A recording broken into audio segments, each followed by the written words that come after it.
വൈക്കം പോരാട്ടത്തിൻ്റെ നേരും നുണയും എന്ന ഈ ബഹുജന സംവാദം, തുറന്ന സംവാദം ഇവിടെ സംഘടിപ്പിക്കുകയും നമ്മയൊക്കെ തന്നെ ഇതിൽ ക്ഷണിക്കുകയും ചെയ്ത കേരള യുക്തിവാദി സംഘത്തിന് എല്ലാ അഭിവാദ്യങ്ങളും ആശംസകളും അർപ്പിക്കുന്നു.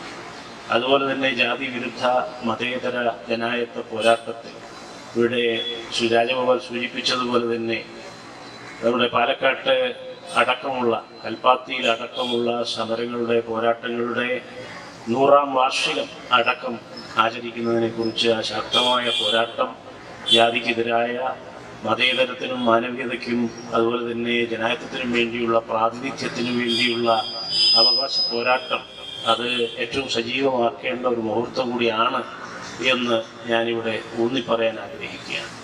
കാരണം വൈക്കം പോരാട്ടത്തിൻ്റെ കാതൽ, അതിൽ നിന്ന് നമുക്ക് കിട്ടുന്ന സന്ദേശം 100 വർഷങ്ങളിലൂടെ നാം നമ്മുടെ വിവേചന ബോധത്തോടുകൂടി ചരിത്രാനുഭവങ്ങളോടുകൂടി പഠിക്കുന്ന ഏറ്റവും വലിയ പാഠം എന്ന് പറയുന്നത് പ്രാതിനിധ്യമാണ് ഒരു ആധുനിക ജനായത്ത നാഗരിക സമൂഹത്തിൻ്റെ ആധാരം. അതില്ലെങ്കിൽ ആ സമുദായം അല്ലെങ്കിൽ ആ സമൂഹം മുന്നോട്ട് പോവുകയില്ല എന്നുള്ളതാണ്. കാരണം അതാണ് ഇവിടെ ഗുരു തന്നെ വെളിപ്പെടുത്തിയ ഒരു വലിയ ലോക സത്യമാണ്.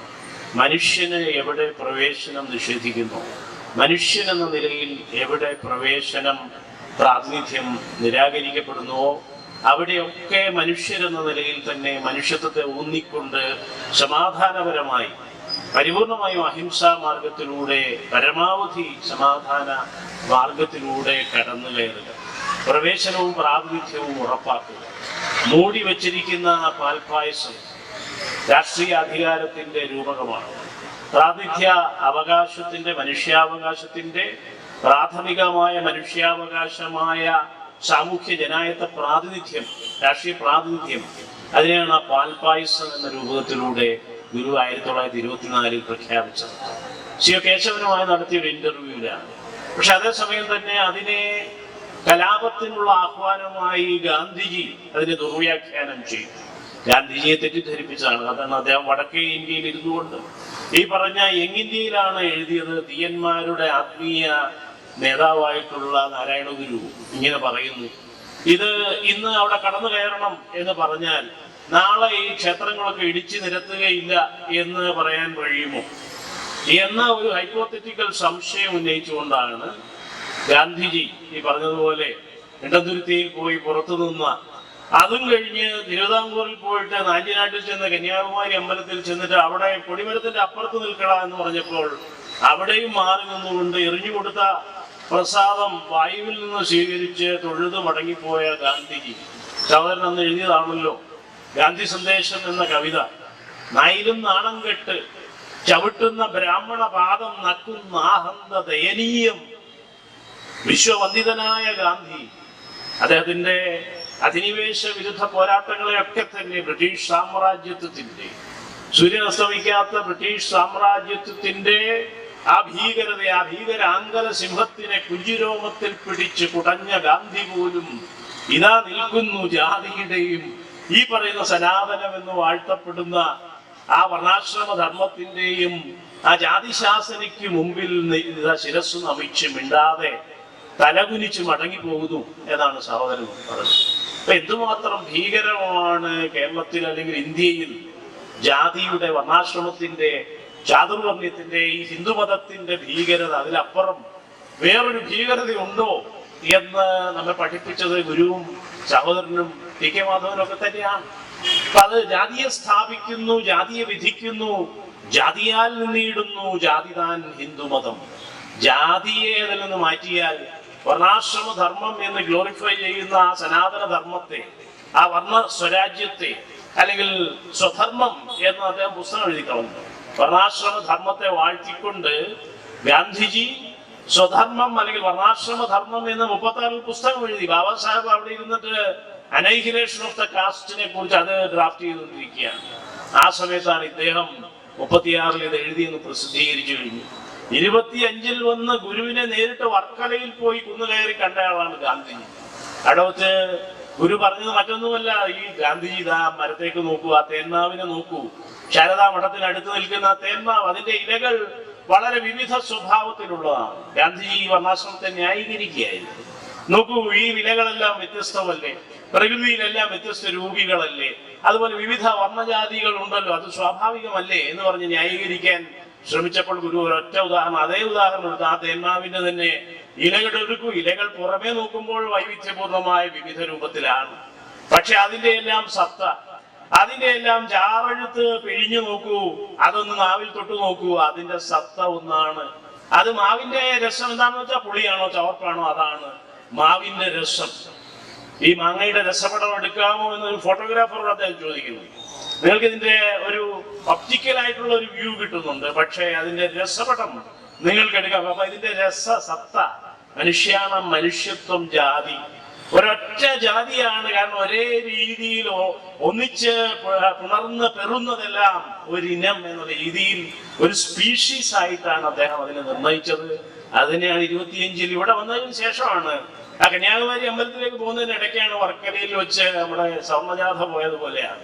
വർക്കലയിൽ പോയി 3 വർഷം പിന്നെ ഗുരുവിനെ പിന്നെ വട്ടം ചുറ്റി പ്രദക്ഷിണം ചെയ്ത് നമസ്കരിച്ചിട്ടൊക്കെയാണ് പോയത്.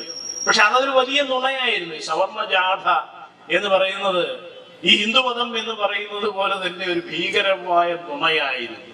കാരണം ചുളുവിൽ ബഹുജനങ്ങളുടെ ഒരു പോരാട്ടം സഫലമാകുമ്പോൾ അതിന്റെ ക്രെഡിറ്റ് അടിച്ച് മാറ്റുക, ഞങ്ങളും പുരോഗമനകാരികളാണല്ലോ എന്ന് വരുത്തുക, അതായിരുന്നു യഥാർത്ഥത്തിൽ അതിന്റെ ഉദ്ദേശം. കാരണം ആ ബഹുജനങ്ങളുടെ ചെലവിലാണ് നടന്നത്. കേരളത്തിൽ ഇവിടെ മുതൽ അങ്ങ് പിന്നെ നാട്ടിൽ വരെ ശുചീന്ദ്രം വരെയൊക്കെ ചെല്ലുമ്പോൾ അവിടുന്ന് എമ്പെരുമാൾ നായിഡുവിന്റെ ഒരു സംഭവം ഇങ്ങോട്ടൊക്കെ വരുമ്പോൾ, തിരുവനന്തപുരത്തൊക്കെ വരുമ്പോൾ ഇതിന് ചെലവ് മുഴുവൻ വഹിച്ചതാരാണ്? ഈ പറഞ്ഞതുപോലെ പിരിവെടുത്ത്, അവിടെ വെച്ച് പിരിവെടുത്ത് അല്ലെങ്കിൽ പിടിയേരി പിടിച്ച് ഇവിടെ ഈ സത്യാഗ്രഹ ക്യാമ്പിലേക്ക് അന്നദാനങ്ങൾ കൊടുക്കാനും പൈസ കൊടുക്കാനും അന്ന് വന്നപ്പോ 1001 രൂപയാണ് അദ്ദേഹം തന്റെ ഈ വെല്ലൂർ മഠം സത്യാഗ്രഹികൾക്ക് പരിപൂർണമായും വിട്ടുകൊടുത്തു.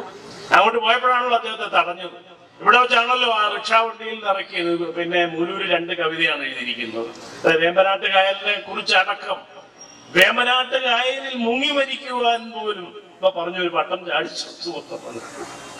വേമ്പനാട്ട് കായലിൽ മുങ്ങി മരിക്കുവാൻ പോലും ഇണ്ടം തുരുത്തി തൻ ചീട്ട് കിട്ടണം പോലും എന്നാണ് മൂലൂർ അതിൽ എഴുതിയത്. സാഹോദര്യം, കരപ്പുറം സഹോദര സംഘത്തിന് വേണ്ടി എഴുതി കൊടുത്ത ഒരു കവിതയാണ്. 1924 ഈ പോരാട്ടത്തിന്റെ വേദിയിൽ മനുഷ്യനെ ഇതുപോലെ മൃഗീയമായി പീഡിപ്പിച്ചു കൊന്നു, മനുഷ്യനെ ഇതുപോലെ അടിച്ചു കൊല്ലുമ്പോൾ കണ്ണിൽ ചുണ്ണാമ്പെഴുതിക്കൊണ്ടിരുന്ന അവസ്ഥയിൽ ഇവിടെ ആമചാടിത്തവന്റെ കാര്യം പറഞ്ഞു എറിയുകയായിരുന്നു, കൊലാഞ്ഞലിൽ മുക്കി അങ്ങ് എറിയുകയായിരുന്നു തീണ്ടലായതുകൊണ്ട്. മറ്റേ ഇളയതിനെ പിടിച്ച് അവിടെ കിടത്തിയിട്ട് നേരിട്ട് കണ്ണിൽ എഴുതി. അതുകൊണ്ട് അദ്ദേഹത്തിന്റെ കാഴ്ച പരിപൂർണമായും പോയി. ആമചാടിത്തവന്റെ ഏതാണ്ട് അദ്ദേഹം പിന്നീട് ഭാഗികമായി ഗുരു അടക്കം പല മരുന്നുകൾ, ഒറ്റമൂലികളൊക്കെ പർപ്പട പുല്ലിൽ മുലപ്പാലടക്കം ചാലിച്ചു കൊടുത്ത് ഏതാണ്ട് അദ്ദേഹത്തിന് പിന്നീട് അത് തെളിഞ്ഞു കിട്ടുകയാണ്. അപ്പൊ ഇത്രയും ഭീകരതയുടെ, മനുഷ്യവിരുദ്ധതയുടെ ഒരു പേരാണ്, ഏറ്റവും വലിയ ഹിംസാത്മകമായ ഒരു ഭീകര നുണയാണ് ഈ ഹിന്ദുമതം എന്ന് പറയുന്നത്. അങ്ങനെ ഒരു മതം തന്നെ ഇല്ലല്ലോ. RSSകാരൻ ഇവിടെ ഇത് ഉണ്ടാക്കുമ്പോൾ 1925 ഇതിന് തൊട്ട് ശേഷമാണ്. അപ്പോഴും പോരാട്ടം ഇവിടെ കഴിഞ്ഞിട്ടില്ല. പോരാട്ടം വന്ന് പിന്നെ ഈ പറഞ്ഞ നമ്മുടെ മേനോനടക്കം ഇവിടുന്ന് വിട്ടുപോയി, മലേഷ്യയിലേക്ക് പോയി, അദ്ദേഹത്തിന്റെ ബിസിനസ് സാമ്രാജ്യത്തിലേക്ക് പോയി. നോക്കണേ, താൻ തുടക്കം കുറിച്ച ഒരു പോരാട്ടം ഇവിടെ മനുഷ്യൻ വെയിലത്ത് കിടക്കാണ്, ആടുമാടികളെ പോലെ വെയിലത്ത് കിടന്ന് പട്ടിണിക്ക് കിടന്ന് ഈ മഞ്ഞും മഴയും വെയിലും കൊണ്ട് അടികൊള്ളുമ്പോൾ മലേഷ്യയിലെ തന്റെ റബ്ബർ ബിസിനസ് സാമ്രാജ്യത്തിലേക്കാണ് മിസ്റ്റർ മേനോൻ പോയത്. അപ്പൊ അദ്ദേഹമാണോ ഇതിന്റെ? അത് മറ്റൊരു വലിയ നുണയാണ്.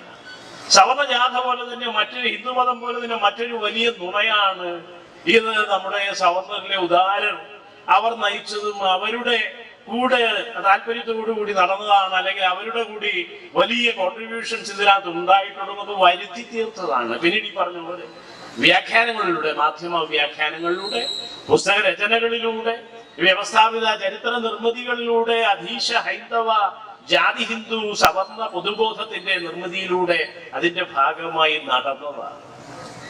അവസാനം ഈ പത്തല്, ഈ പറയുന്ന വെട്ടി നിരത്തിയിട് ഈ പത്തലുകൾ എന്ന് ചിദംബരം പിള്ളയ്ക്കുള്ള കത്തും മറുപടിയും അതിൽ മൂലൂർ പറയുന്നുണ്ട്. വെട്ടി നിരത്തിയിടുക, മനുഷ്യന്റെ പുരോഗതിയെ തടയുന്ന ഏത് പത്തൽ, ഇണ്ടതുരുത്തിയല്ല, അവന്റെ അപ്പനാണെങ്കിലും, ഇവിടെ ഇരിക്കുന്ന ഒരു അപ്പനാണല്ലോ, വൈക്കത്തെ അപ്പനാണല്ലോ. എങ്ങനെയാണ് അപ്പനുണ്ടാകുന്നത്? തക്കത്തിൽ സംഭവിച്ചാൻ ഹരിഹരസുതനാം അയ്യപ്പനാം അപ്പനേവം ശക്തിക്ക് ആസ്ഥാനമായി ശബരിമലയിലും സ്വാമിയാരെ തൊഴുന്നേൻ എന്നാണ് അയ്യപ്പ സ്തോത്ര പഞ്ചകത്തിൽ മൂലൂര് മറ്റൊരു തരത്ത് എഴുതിയിരിക്കുന്നത്. അപ്പൊ ഈ അയ്യപ്പനും അപ്പനും ഒക്കെ ഉണ്ടാകുന്നത് എങ്ങനെയാണ്? ഇതെല്ലാം ബൗദ്ധമായിരുന്നു. 16-ാം നൂറ്റാണ്ടിന്റെ അപ്പൻ എന്ന വാക്ക് തന്നെ പാലിൽ ബുദ്ധന്റെ വാക്കാണ്. ബുദ്ധൻ അവസാനം മരണസമയത്ത് തന്റെ ശിഷ്യരായ ആനന്ദനോടും മറ്റും പറഞ്ഞതാണ് അപ്പദീപോ ഭവ, അത്തദീപോ ഭവ എന്നും വ്യാഖ്യാനിക്കാം. പാലിയിലാണ്. അപ്പ എന്ന് പറഞ്ഞാൽ ആപ്പെന്നല്ല, ഇപ്പൊ ഹിന്ദിയിൽ അത് കിടക്കുകയാണ്.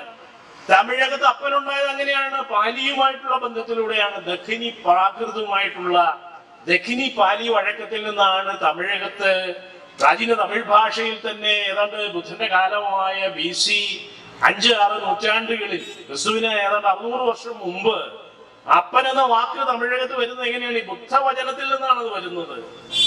ഭാഷയുടെ പ്രാകൃതത്തിന്റെ ഒക്കെ തന്നെ പാലിയുടെ ഗ്രാമർ അടക്കം നിർണയിച്ചിരിക്കുന്നത് ബുദ്ധന്റെ ചിന്തയാണ്. അദ്ദേഹത്തിന്റെ ലോകോത്തരമായ അനിത്യവാദം, സമുദയവാദം, ഗുരുവിന്റെ സമുദായം, മൈത്രി ചിന്ത, സാഹോദര്യം. സഹോദരൻ അയ്യപ്പൻ തന്നെ അതിന്റെ ഒരു മനുഷ്യരൂപമായി. പുലയൻ അയ്യപ്പൻ എന്ന് പറയുന്ന ആ പുലയൻ മറ്റീരും പുലയൻ കുഞ്ഞമ്പും പുലയൻ അയ്യപ്പനും കൂടിയാണല്ലോ ചെറിയ ചലനങ്ങൾ ഇവിടെ ഉണ്ടാക്കിയത്. അപ്പൊ ആ സാഹോദര്യത്തിന്റെ തത്വചിന്ത ബുദ്ധനിൽ ആരംഭിക്കുന്ന മൈത്രി, മുദിത്വ, ഉപേക്ഷ, പ്രജ്ഞ, കരുണ എന്നീ പറയുന്ന ആശയലോകത്തു നിന്നാണ്. ഗുരു അതിൽ നിന്ന് ഡയറക്റ്റ് ആയിട്ടാണ് സമുദായത്തെയും സാഹോദര്യത്തെയും സ്വീകരിച്ചിരിക്കുന്നത്. സഹോദരൻ ഏറ്റവും അധികം അതിനെ കുറിച്ചാണ് എല്ലാവരും ആത്മസഹോദരരെന്നല്ലേ പറയേണ്ടത്, ഇത് ഓർക്കുകിൽ നാം എന്ന് ഗുരു അതുകൊണ്ട് തന്നെ എഴുതുന്നു. ആ ഗുരു തന്നെയാണ് അടുത്ത വാക്യത്തിൽ എഴുതിയ എന്താണ്? കൊല്ലുന്നവനില്ല ശരണ്യത. കൊലപാതകി എങ്ങനെ ഒരു നേതാവും രാജാവും ദൈവവുമാകും? മനുഷ്യൻ പോലും ആകുന്നില്ല. മൃഗത്തെക്കാൾ മോശപ്പെട്ട അവസ്ഥയിലാണ്. മൃഗത്തിന് തുല്യം. മൃഗങ്ങൾക്ക് പോലും അത് നാണക്കേടാണ്. ആ രീതിയിലല്ല ഗുരു പറഞ്ഞത്. അതൊരു ഹിംസ്ര മൃഗത്തെക്കാളും ഭീകരമായ അവസ്ഥയിലാണ് അവന്റെ അവസ്ഥ എന്നാണ് പറയുന്നത്. കൊല്ലുന്നവൻ, അതും അക്ഷരം പഠിക്കുന്നവനെ കൊല്ലുക, ശൂദ്രൻ എന്ന് വിളിച്ചുകൊണ്ട് അവരുടെ ജാതിയും വർണ്ണവും. ആ നിരക്ഷരനായ ബ്രാഹ്മണൻ കന്യാകുമാരി അമ്പലത്തിൽ വെച്ച് ഗാന്ധിയോട് പറഞ്ഞതുപോലെ, ഗാന്ധിജി നിങ്ങൾ വലിയ നേതാവായിരിക്കാം, പക്ഷേ നിങ്ങൾ നിരക്ഷരനായ എനിക്കറിയാം നിങ്ങളുടെ ജാതിയും മതവും നിങ്ങളുടെ വർണ്ണം പോലും എനിക്കറിയാം, ഉപജാതിയും വർണ്ണവും എനിക്കറിയാം, നിങ്ങളൊരു വൈശ്യനാണ്. ആ മോഗ്ഗഞ്ചി എന്ന് പറയുന്ന ആ സമുദായം, നമ്മുടെ പ്രധാനമന്ത്രിയുടെ സമുദായം, അതിനെ കുറിച്ച് പറയരുത് ആരും, മിണ്ടരുത്, പ്രശ്നത്തിലേക്കാകും. അതുകൊണ്ട് ഞാൻ അങ്ങോട്ട് കടക്കുന്നില്ല. ഇപ്പോൾ ആ വൈശ്യവർണ്ണത്തെ OBC ആക്കി. വാജപേയ മഹാബ്രാഹ്മണന്റെ കാലത്ത് ആ ഹിന്ദു ബോംബ് പൊട്ടിച്ച് ബുദ്ധൻ ചിരിക്കുന്നു എന്നും പറഞ്ഞിട്ട് ഇപ്പുറത്തു കൂടി ആ വൈശ്യവർണ്ണത്തെ എടുത്ത് OBC-യിലേക്ക് കടത്തി വെച്ചു. അപ്പൊ ഇപ്പൊ പിന്നീട് എന്താ സംഭവിച്ചത്? അദ്ദേഹത്തെ പ്രധാനമന്ത്രിയാക്കി. ഗുജറാത്തിൽ നിന്ന് അങ്ങ് കൊണ്ടുപോയി. ആ ഭീകരമായ നരഭേദത്തിന് ശേഷം അങ്ങോട്ട് കൊണ്ടുപോയി പ്രധാനമന്ത്രിയുമാക്കിയിട്ട് പറയാണ് OBC കഥ. രാജ്യത്തിന്റെ ബാബാ സാഹിബിന്റെ അടക്കം നമ്മുടെ വിഷണറി ഫോർഫാദേഴ്സിന്റെ സ്വപ്നം ഇതാ സഫലമായി.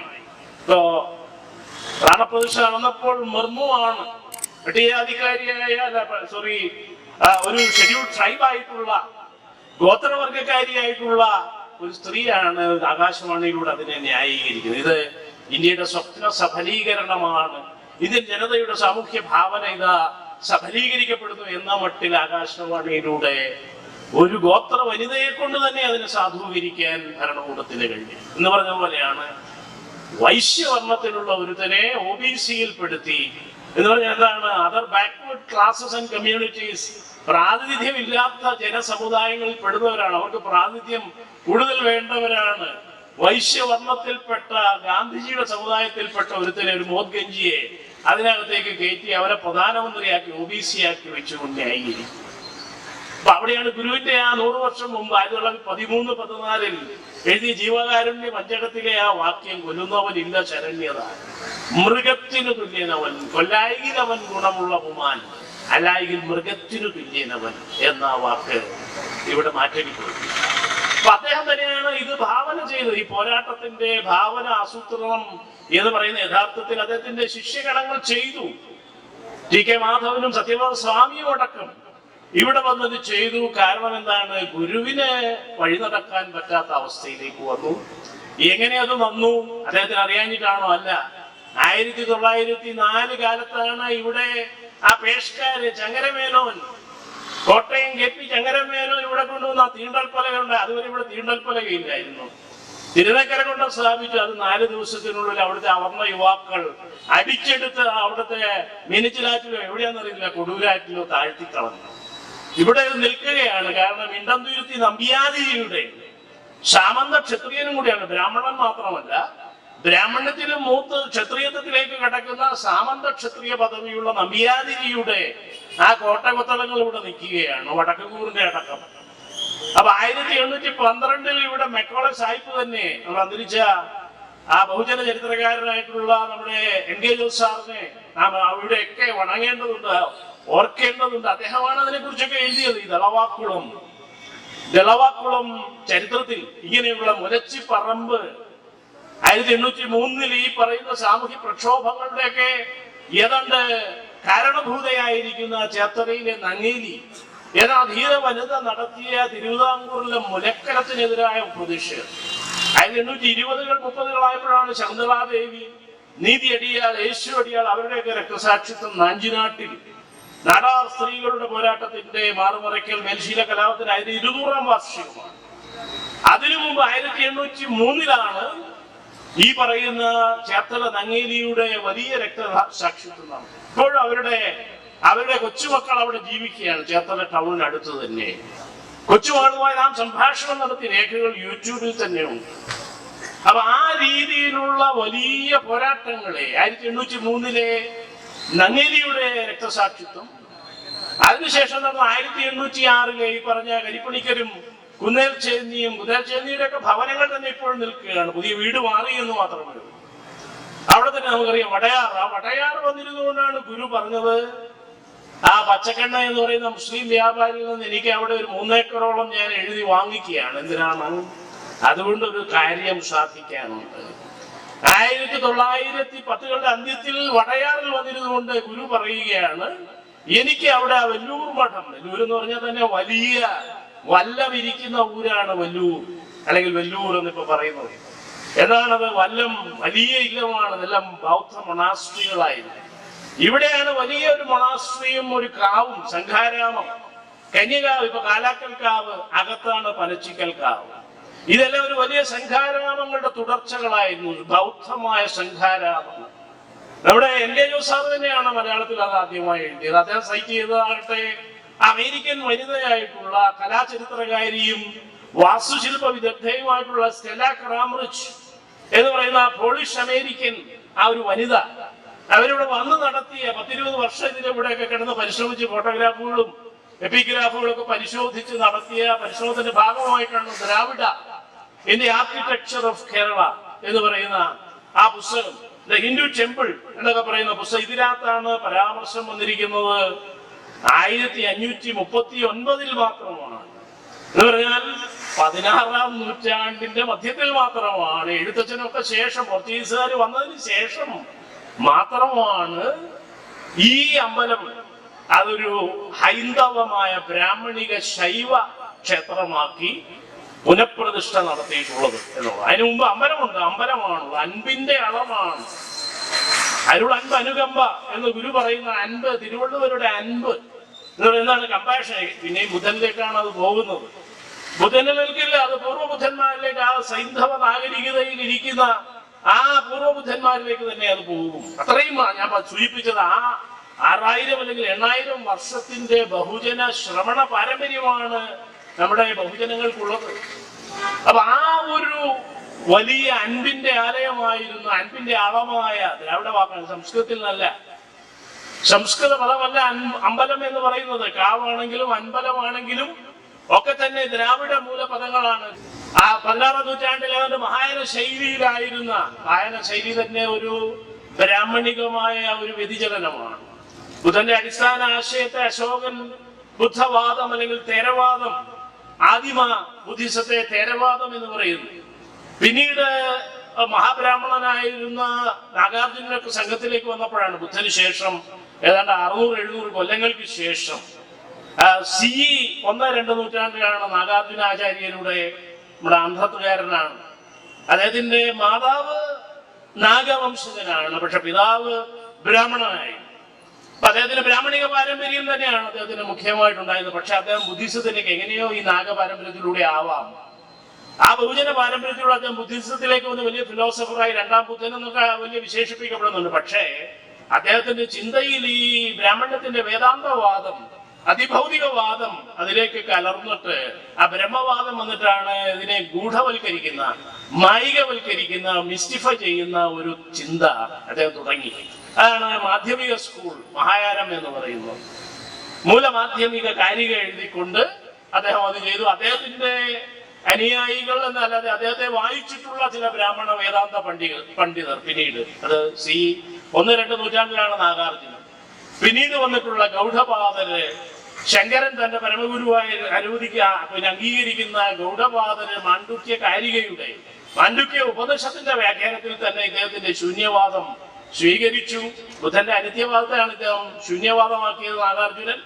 ആ ശൂന്യവാദത്തെയാണ് നമ്മുടെ മാണ്ഡുക്യ കാരികാരനായിട്ടുള്ള ഗൗഡപാദരെടുത്ത് വിളയാടിയത്.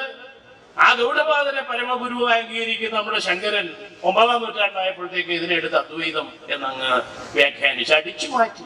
അപ്പൊ അതുകൊണ്ട് തന്നെ യാഥാസ്ഥിതിക വൈദിക ബ്രാഹ്മണർ ശങ്കരനെ അംഗീകരിക്കില്ല. അവര് തന്നെ ഇദ്ദേഹത്തെ വിളിക്കുന്നത് എന്താണ്? പ്രച്ഛന്ന ബുദ്ധൻ, പ്രച്ഛന്ന ബുദ്ധൻ എന്ന് പറഞ്ഞെന്താണ്? ആ തലയിൽ തുണിയിട്ട് ആ വേഷം മാറി നടക്കുന്ന ബുദ്ധൻ. ബുദ്ധിസം തന്നെയാണ് ഇദ്ദേഹം പറയുന്നത്. അതായത് അഭേദ ചിന്ത, മനുഷ്യരെല്ലാം ഒന്നാണെന്നും തുല്യരാണെന്നുമുള്ള അഭേദ ചിന്ത, അനിത്യവാദം തന്നെയാണ്, അഭേദവാദം, സമുദയവാദം തന്നെയാണ് ഇദ്ദേഹം പറയുന്നത്. പക്ഷെ കുറച്ച് മാറ്റിയ ശൈലിയിൽ അതിന്റെ വൈദിക വേദാന്തവുമായിട്ട്, ആത്മവാദവുമായിട്ട്, ആത്മത്തിന്റെ ഈ ബ്രഹ്മത്തിന്റെ പരമസത്യം എന്ന് പറയുന്ന ബ്രഹ്മസത്യം, ജഗത്മിഥ്യ എന്ന് പറയുന്ന അദ്ദേഹത്തിന്റെ കോർ ഫിലോസഫിയുമായി ബന്ധിപ്പിച്ചാണ് ഈ സാധനം പറയുന്നത്.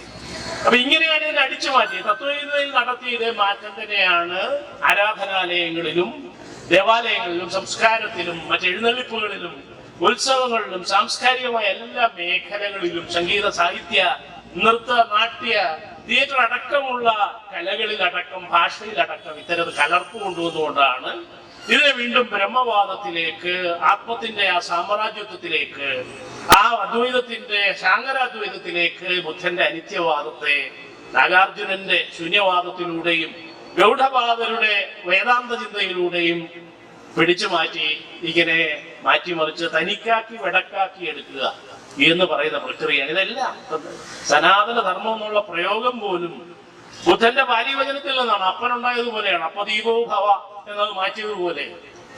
അതുപോലെയാണ് ഇത്. എല്ലാം തന്നെ സബ്ബേ സച്ച സുഖി ഹോന്തു എന്ന പാലി സൂക്തത്തെയാണ് ലോകാ സമസ്ത സുഖിനോ ഭവന്തു എന്ന് സംസ്കൃതത്തിലാക്കി വെച്ചു. അതിൽ അതിന്റെ മുകളിൽ 2-3 ക്ലോസുകളും കൂടി കൊണ്ടുപോകുന്നു. എന്താണ്? പശു ബ്രാഹ്മണേഭ്യ ഏഭ്യ എന്ന് കേട്ടാലേ ഉറക്കം വരികയുള്ളൂ. 18 തവണ ഒരു തവണ, ഒരു ദിവസം 18 തവണ ഏഭ്യ എന്ന് കേട്ടാലേ നമ്മുടെ സാംസ്കാരിക കുലീനർക്ക് ഉറക്കം വരികയുള്ളൂ. അപ്പൊ പശു ബ്രാഹ്മണേഭ്യ ശുഭവസ്തു നിത്യം ലോകാ സമസ്ത സുഖിനോ. നോക്കണേ, സഭേ സച്ച സുഖി ഹോന്തു എന്ന ബുദ്ധിസത്തിൽ പറഞ്ഞു വെച്ചിരിക്കുന്ന സാധനത്തെ അടിച്ചു മാറ്റിയിട്ട് അതിന്റെ മുകളിൽ നിന്ന് ബ്രാഹ്മണന്റെയും പശുവിന്റെയും സൗഖ്യം, അതാണ് പരമം. അതായത് മന്ത്രാധീനം ജഗത് സർവം തത് മന്ത്രം ബ്രാഹ്മണാധീനം ബ്രാഹ്മണവും മമ ദൈവതം എന്ന് പറയുന്ന പോലെയാണല്ലോ. ഈ പ്രപഞ്ചം മുഴുവൻ മന്ത്രത്തിലുണ്ട്. മന്ത്രത്തിന്റെ അധികാരി ബ്രാഹ്മണനായിരിക്കുന്നു. എങ്ങനെയാണ്? അവര് തന്നെ ആക്കുകയാണ്. അതുകൊണ്ട് ബ്രാഹ്മണൻ തന്നെയാണ് നമ്മുടെ കാണപ്പെട്ട, അല്ലെങ്കിൽ കാണപ്പെട്ട ആ ഭൂദേവത. ഒരു മഹീപതി വന്ന് തടഞ്ഞു എന്നാണ് മുഷ്കേറും ഒരു മഹീപതി മുലൂരിന്റെ പ്രയോഗം. ഇവിടെ അത്രിക്കടലപ്പോൾ താഴെ വെച്ചു താൻ സഞ്ചരിച്ചാൽ ആ മുനി ഏതാണ്ട് കോടികളുടെ ആശാദീപം എന്നാണ് അദ്ദേഹം ആ ചിദംബരം പിള്ളയ്ക്കുള്ള മറുപടിയിൽ എഴുതിയത്. അപ്പൊ ഇങ്ങനെയുള്ള ബ്രാഹ്മണിസത്തിന്റെ ഈ വാക്ക് സാധാരണ അയ്യപ്പൻ വളരെ ലളിതമായി പറഞ്ഞു. ദൈവത്തെ പിശാചായും പിശാച ദൈവമായും വർണ്ണിക്കും ബ്രാഹ്മണന്റെ വൈഭവം ഭയങ്കരം. ആ ബ്രാഹ്മണ, പക്ഷേ നിർഭാഗ്യകരം എന്ന് പറയാം, കേരളത്തിൽ ഇപ്പോ ജനായത്വം ഇന്ത്യൻ ഭരണഘടന അട്ടിമറിച്ചിരിക്കുന്നത് ബ്രാഹ്മണ്യം നേരിട്ടല്ല. ബ്രാഹ്മണന്റെ ആ പൈതൃകം അവകാശപ്പെടുന്ന, എന്റെ പിതാവാണ് ബ്രാഹ്മണൻ എന്ന് അവകാശപ്പെടുന്ന 2 ഗ്രൂപ്പുകളാണ്. ഒലിഗാർക്കിയാണ് ബ്രാഹ്മണന്റെ മക്കളാണെന്ന് പറയുന്ന 2 കൂട്ടരാണ് ഇപ്പൊ ഈ ബ്രാഹ്മണിസത്തിന്റെ ഏജന്റുകളായിട്ട് നടന്ന് ശൂദ്രലഹള നടത്തി. തീണ്ടാരി ലഹള ഇവിടെ സണിയോർക്കാട് പറഞ്ഞു, പെൺകുട്ടികൾ അങ്ങോട്ടൊന്നും അടുക്കരുത്, പെൺകുട്ടികളുടെ നിഴൽ വീണാൽ ചെടി ഉണങ്ങിപ്പോകും എന്ന് പറഞ്ഞ പോലെയാണ്. പെൺകുട്ടികളെന്ന് കയറിയാൽ നമ്മുടെ ദൈവത്തിന്റെ ബ്രഹ്മചര്യം ഇളകിപ്പോകും എന്ന് പറഞ്ഞുകൊണ്ട് വലിയ ഡോക്ടർമാരും എഞ്ചിനീയർമാരും കമ്പ്യൂട്ടർ വിദഗ്ധകളും പ്രൊഫസർമാരടക്കം. അത് ഞാൻ അതിനെക്കുറിച്ച് പറയുന്നില്ല, ഞാനടക്കം അതിന്റെ ഭാഗമായതുകൊണ്ട് അതിനെക്കുറിച്ച് ഞാൻ അധികം പറയുന്നില്ല. ഞാൻ അടക്കമുള്ളവർ എന്താണ് പ്രവർത്തിച്ചുകൊണ്ട് അവരാണ് തെരുവിലിറങ്ങിയത്. അതായത് യുവതികൾ അങ്ങോട്ട് കയറി ചെന്നാൽ അയ്യപ്പന്റെ ഈ രീതിയിലാണ് അയ്യപ്പനാം അപ്പനേവും തക്കത്തിൽ സംഭവിച്ചാൻ ഹരിഹര സുതനാം അയ്യപ്പനാം അപ്പനേവും. മൂലൂര് 100 വർഷം മുമ്പ് എഴുതി പ്രസിദ്ധീകരിച്ച മലയാളത്തിൽ എഴുതി ഇപ്പോഴും അദ്ദേഹത്തിന്റെ പുസ്തകത്തിലുള്ള കവിതയാണ്. ആ അയ്യപ്പന്റെ ബ്രഹ്മചര്യത്തിന് നൈഷ്ഠിക ബ്രഹ്മചര്യത്തിന് പ്രശ്നമാകുന്നത്.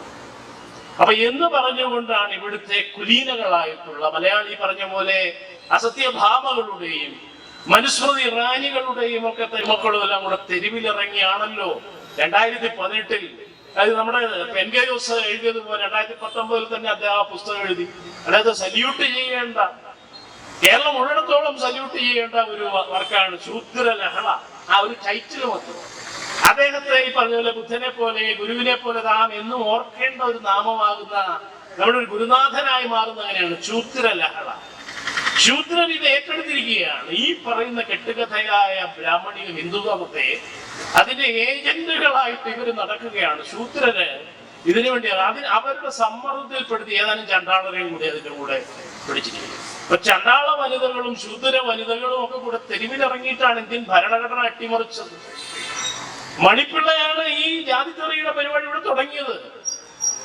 ഈ സമകാലീന സന്ദർഭത്തിൽ 2018 ശൂദ്ര തീണ്ടാരി ലഹളയുടെ പശ്ചാത്തലത്തിൽ മണിപ്പിള്ള ആ പറയുന്ന ശബരിമലയിലെ വിശ്വാസി ലഹളയുടെ 1ാം ലഹളയുടെ പശ്ചാത്തലത്തിലാണ് ഇവിടെ മുഖ്യമന്ത്രിയായിരുന്ന പിണറായി വിജയനെ തന്നെ ജാതിത്തെറി വിളിച്ചു.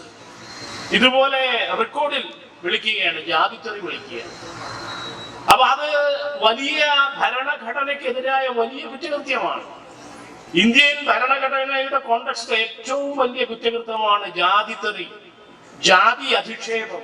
ജാതിപരമായ ക്രൈം എന്ന് പറയുന്നത് ഇന്ത്യൻ ഭരണഘടനയ്ക്ക് അതിനെ ചെയ്യാവുന്ന ഏറ്റവും വലിയ തെറ്റാണ്. അതിനെ ശിക്ഷിക്കപ്പെടേണ്ടതാണ്. അതിന് നിയമം അനുശാസിക്കുന്ന മാതൃകാപരമായ ശിക്ഷ നിയമത്തിന്റെ വഴിക്ക് നടന്നിരുന്നെങ്കിൽ നമ്മുടെ ദേവസ്വം മന്ത്രിക്ക് ശനി കവിക്കാട് ഇവിടെ സൂചിപ്പിച്ച പോലെ ഈ അടുത്ത കാലത്ത് പോലും അദ്ദേഹത്തെ നിരന്തരം അപമാനിക്കുകയാണ് പൊതുവേദിയിൽ വെച്ച്. അദ്ദേഹത്തിന്റെ ഡിപ്പാർട്ട്മെന്റിലെ പണിയാളുകളാണ് ഈ ചെയ്യുന്നത്. ആ ഡിപ്പാർട്ട്മെന്റിലെ തൊഴിലാളികളാണ് അദ്ദേഹത്തെ അപമാനിക്കുകയാണ്. നേരിട്ട് ഒരു മന്ത്രിക്ക്, ദേവസ്വം മന്ത്രിക്ക് പോലും നേരിട്ട് അദ്ദേഹത്തെ സ്പർശിക്കാൻ പാടില്ല. അങ്ങനെ വന്നതിന്റെ പിന്നെ RLVയുടെ കാര്യം ഞാൻ പറയുന്നില്ല. RLV ഇതിനു മുമ്പ് അദ്ദേഹം ആത്മഹത്യ ചെയ്തതാണ്. ഇപ്പൊ അദ്ദേഹം ജീവിച്ചിരിക്കുന്ന യഥാർത്ഥത്തിൽ ഒരു തവണ 1-2 തവണ അദ്ദേഹം ആത്മഹത്യക്ക് ശ്രമിച്ചതാണ്. ഈ ജാത്യാദി അധിക്ഷേപം ആദ്യം നേരിട്ടപ്പോൾ നമുക്കറിയാൻ വലിയ, ഞാനിപ്പോ ഇനി പേര് പറയുന്നില്ല, മണിപ്പിള്ളയുടെ പേര് ഞാൻ പറഞ്ഞു, പൂജാരിയുടെ പേര് ഞാൻ പറഞ്ഞില്ല, മറ്റേ ആളുടെ പേര് ഞാൻ പറയുന്നില്ല. വലിയൊരു മഹാനടി, വലിയ ചലച്ചിത്രകാരിയാണെന്നാണ് പറയുന്നത്. മഹാനടിയാണെന്ന് പറഞ്ഞ് കൊട്ടിഘോഷിക്കപ്പെടുന്ന ഒരു കക്ഷി ഇതുപോലെ ജാത്യാധിക്ഷേപം ചെയ്തതിനെ തുടർന്ന് അദ്ദേഹം ആത്മഹത്യ ചെയ്യാൻ ശ്രമിച്ചതാണ്. അദ്ദേഹത്തിന്റെ സുഹൃത്തുക്കളാരോ കണ്ട് രക്ഷപ്പെടുത്തിയതാണ്. ഒരു 3 വർഷം മുമ്പ് RV രാമകൃഷ്ണന്റെ കഥയാണ്. അപ്പൊ ഇങ്ങനെ അതിഭീകരമായ ജാതി കുറ്റകൃത്യങ്ങൾ, ഇന്ത്യൻ ഭരണഘടനയ്ക്കെതിരായ നിരന്തരമായ തേജോവധങ്ങൾ നടമാടിയിട്ടും അതിനെ ഒന്നും മുഖ്യമന്ത്രിക്കോ മന്ത്രിമാർക്കോ ക്ഷമിക്കാവുന്നതല്ല. കാരണം അത് മാനവരാശിക്കും ഇന്ത്യൻ ഭരണഘടനയ്ക്കും നീതിക്കും നിയമവാഴ്ചയ്ക്കും എതിരായ ഏറ്റവും മൃഗീയമായ ഒരു കുറ്റകൃത്യമാണ്. അതിനെ അതിന്റെ വഴിക്ക്, നിയമത്തിന്റെ വഴിക്ക് ശാസിക്കേണ്ടതുണ്ട്, ശിക്ഷിക്കേണ്ടതുണ്ട്. ഇപ്പോൾ പോലും മനുഷ്യാവകാശ കമ്മീഷൻ സ്വമേധയാ കേസെടുക്കാൻ എത്ര താമസിച്ചു? അതിനു മുമ്പ് തന്നെ അതെടുക്കേണ്ടത്. അപ്പൊ ആ രീതിയിൽ ജാതിയുടെ പേരിൽ, മതത്തിന്റെ പേരിൽ, ലിംഗത്തിന്റെ പേരിൽ, ഭാഷയുടെ പേരിൽ ഈ രീതിയിൽ അധിക്ഷേപിക്കപ്പെടുന്ന ഇന്ത്യൻ പൗര സമൂഹത്തെ, അടിസ്ഥാന ബഹുജന കോടികളെ സംരക്ഷിക്കാനുള്ള ബാധ്യത ഭരണകൂടത്തിന് ഇപ്പോഴുമുണ്ട്. അപ്പൊ അത് സംരക്ഷിക്കപ്പെടണമെങ്കിൽ നമ്മുടെ ആ ഭരണഘടനയുടെ സാമൂഹ്യ നീതി എന്ന് പറയുന്ന കാതൽ, ജനായത്വത്തിന്റെ അടിസ്ഥാന പ്രക്രിയയെ പ്രാതിനിധ്യം, രാഷ്ട്രീയ പ്രാതിനിധ്യം ഇല്ലാതെ ജനായത്വമില്ല. പ്രാതിനിധ്യത്തിന്റെ രാഷ്ട്രീയത്തെയാണ് ജനായത്വം എന്ന് പറയുന്നത്. അത് സംരക്ഷിക്കേണ്ടതുണ്ട്. അതിനെതിരായ നീക്കമാണ് 2018 ഈ ശൂദ്രലഹളയിലൂടെ, പിന്നണിയിലൂടെ കേവലം 5 ദിവസം കൊണ്ട് ഇത് കേരള ദേവസ്വം ബോർഡിൽ നടപ്പാക്കി. സാമുദായിക സംവരണം എന്ന് പറയുന്നത് പ്രാതിനിധ്യം ഇല്ലാത്ത ജനവിഭാഗങ്ങളുടെ പ്രാതിനിധ്യം ഉറപ്പുവരുത്താനുള്ള ഡ്യൂ ആൻഡ് ആഡിക്വേറ്റ് റെപ്രസെന്റേഷൻ, അത് ഇല്ലാത്തവർക്ക് വേണ്ടിയുള്ളതാണ്. പ്രാതിനിധ്യ രാഹിത്യം അനുഭവിക്കുന്നത് അവരെയാണ് പിന്നാക്കർ എന്ന് പറയുന്നത്.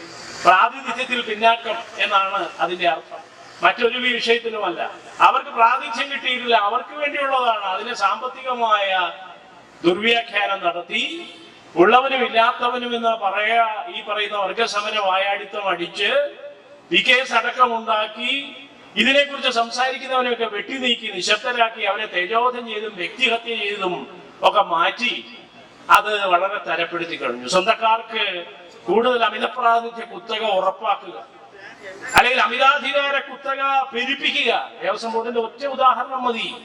അന്ന് 2018 96% ഒരൊറ്റ ജാതി ഹിന്ദുക്കളായിരുന്നു. നമുക്കറിയാം, ഈ ബ്രാഹ്മണന്റെ മക്കളാണെന്ന് അവകാശപ്പെട്ടുകൊണ്ട് ഇവിടെയൊക്കെ ഈ ധാർമ്മിക നിയമപാലനവും സാംസ്കാരിക നിയമപാലനവും നടത്തുന്ന ഈ ഒരൊറ്റ സമുദായക്കാരാണ് അത് ചെയ്തത്.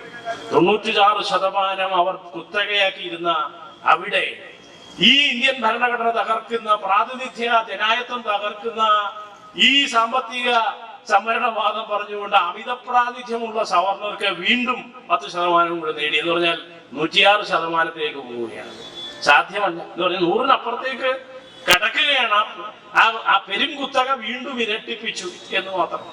അത് മാത്രം നാം നോക്കിയാൽ മതി. അപ്പോ ഈ വൈക്കം പോരാട്ടത്തിന്റെ ഏറ്റവും കാതലായ സന്ദേശം ഗുരു കൊടുത്ത സന്ദേശമാണ്. മനുഷ്യരെന്ന നിലയിൽ എവിടെയും പ്രാതിനിധ്യം പ്രവേശനം ഉറപ്പുവരുത്തുക. മൂടി വെച്ചിരിക്കുന്ന ആ പായസം എന്ന് പറയുന്ന ആ രാഷ്ട്രീയ പ്രാതിനിധ്യ അവകാശം അതെടുത്ത് യഥേഷ്ടം കുടിക്കുക. അവിടെ സമാധാനപരമായി അഹിംസാ മാർഗത്തിൽ പരമാവധി 25-ൽ ഗാന്ധിജി വന്ന് കണ്ടപ്പോൾ അദ്ദേഹം പറഞ്ഞു, ജാതിവിരുദ്ധ പോരാട്ടങ്ങളിൽ പരിപൂർണമായ അഹിംസാ മാർഗം പലപ്പോഴും പ്രായോഗികമല്ല എന്ന് ഗാന്ധിജിക്ക് അറിയാമല്ലോ എന്ന് അങ്ങോട്ട് ചോദിച്ചു. പിന്നീടാണ് ഈ വർണ്ണാശ്രമ ധർമ്മത്തെ കുറിച്ചുള്ള ഡിബേറ്റ് ഒക്കെ വന്നത്. അപ്പൊ സഹോദരൻ പിന്നെയും കയറി ചോദിച്ചു, ഗാന്ധിജി താങ്കളുടെ ആ കൃഷ്ണൻ ഉണ്ടല്ലോ, താങ്കളുടെ എന്താണ് ശ്രീകൃഷ്ണ പരമാത്മാ വിരാട് പുരുഷൻ, സ്വന്തം അമ്മാവനെ പോലും കൊന്ന ഒരു പരമ്പര കൊലയാളിയല്ലായിരുന്നോ എന്ന് ചോദിച്ചപ്പോൾ അതിനും ഗാന്ധിജിക്ക് പ്രത്യേക ഉത്തരങ്ങളൊന്നും ഇല്ലായിരുന്നു. പിന്നീടാണ് ഞാൻ പറഞ്ഞ ഗാന്ധി സന്ദേശം സഹോദരൻ എഴുതി പ്രസിദ്ധീകരിച്ചു. അപ്പൊ ഈ ചരിത്ര അനുഭവങ്ങളിൽ നിന്ന് പാഠം ഉൾക്കൊണ്ട് ഇന്ന് ഇന്ത്യൻ ഭരണഘടനയെ, ജനായത്വത്തെ തകർക്കുന്ന ഈ പ്രാതിനിധ്യത്തിനെതിരായിട്ടുള്ള ഭീകരതയെ അതിനെ കൂടി വെല്ലുവിളിച്ചുകൊണ്ട് പ്രാതിനിധ്യത്തിനും ജനായത്വത്തിനും വേണ്ടിയുള്ള പോരാട്ടം അടിസ്ഥാന ദലിത് ബഹുജനങ്ങൾ എല്ലാ മേഖലകളിലും, ന്യൂനപക്ഷങ്ങളും ജനായത്വ വിശ്വാസികളായ എല്ലാ ജനങ്ങളും ഒന്നിച്ചു നിന്നുകൊണ്ട് ഇതിനു വേണ്ടിയുള്ള നമ്മുടെ സമ്മതിദാനവും നമ്മുടെ രാഷ്ട്രീയ ചാലകത്വവും ഒക്കെ തന്നെ അതിനുവേണ്ടി വളരെ പരിമിതമാക്കിയിട്ടുണ്ടെങ്കിൽ പോലും നമുക്ക് ലഭ്യമായ ആ പൗരത്വം അതുപോലും ഭീഷണിയിലാണ്. മനുഷ്യാവകാശങ്ങൾ, ന്യൂനപക്ഷാവകാശങ്ങൾ എല്ലാം ഭീഷണിയിലാണ്. കാരണം ഇന്ത്യൻ ഭരണഘടനയെ തകർത്താൽ പിന്നെ ഒന്നും നിലനിൽക്കുകയില്ല. രാഷ്ട്രമോ ജനതയോ ഒന്നും നിലനിൽക്കില്ല. ബാബാ സാഹേബ് അംബേദ്കർ ഉണ്ടാക്കി വെച്ച, അദ്ദേഹം വിഭാവനം ചെയ്ത due and adequate representation of all communities എന്ന് പറയുന്ന ആ സ്വപ്നം, ആ ജനായത്ത സാമൂഹ്യ ജനായത്വത്തിന്റെ, പങ്കാളിത്ത ജനായത്വത്തിന്റെ ആ സ്വപ്നം തകർത്താൽ അതിന്റെ ഒരേ ഒരു രേഖ ഇന്ത്യൻ ഭരണഘടനയാണ്. അതിനെ ഇത്തരത്തിലുള്ള 101-ാം ഭേദഗതി അടക്കമുള്ള കുൽസിതമായ സവർണ സാമ്പത്തിക സംവരണമാകട്ടെ, പുതിയ പോളിസിയായിട്ടുള്ള 2020-ലെ NEP എന്ന് പറയുന്ന അതിലും ഭീകരമായ ഹിന്ദു ബോംബ് തന്നെ, വിദ്യാഭ്യാസ സമഗ്ര തലമുറകളെ ഇല്ലാതാക്കുന്ന വലിയ ബോംബ് തന്നെ ഇവിടെ വർഷിച്ച് അത് ഇവിടെയാണ് നടപ്പാക്കുന്നത്. അതും കേരളത്തിലാണ്. ഇവിടെ നടപ്പാക്കി വെല്ലുവിളിച്ചു. അവരിന്നില്ല പലരും. അതാണ് ഇവിടെയും നടപ്പാക്കിക്കൊണ്ടിരിക്കുന്നത്. 2000 കർണാടക പിൻവലിഞ്ഞ ഒരു പോളിസിയാണ് NEP എന്ന് പറയുന്നത്, ഈ ദേശീയ നവദേശീയ വിദ്യാഭ്യാസം. അറിയാം, ഹിന്ദുത്വത്തിന്റെ ഏറ്റവും വലിയ വിഷനാണ്, മറ്റൊരു വിഷനാണ്. ഇതിനെ കുറിച്ചൊക്കെയുള്ള നമ്മുടെ രാഷ്ട്രീയ നിലപാട് രേഖപ്പെടുത്താനുള്ള, നമ്മുടെ സമ്മതിദാനം വിനിയോഗിക്കാനുള്ള ഒരു അവസരമാണ് ഇത് സമാഗതമായിരിക്കുന്നത് എന്ന് മാത്രം ഞാൻ നിങ്ങളെ ഓർമ്മിപ്പിച്ചുകൊണ്ട് എന്റെ എളിയ വാക്കുകൾ അവസാനിപ്പിക്കുന്നു.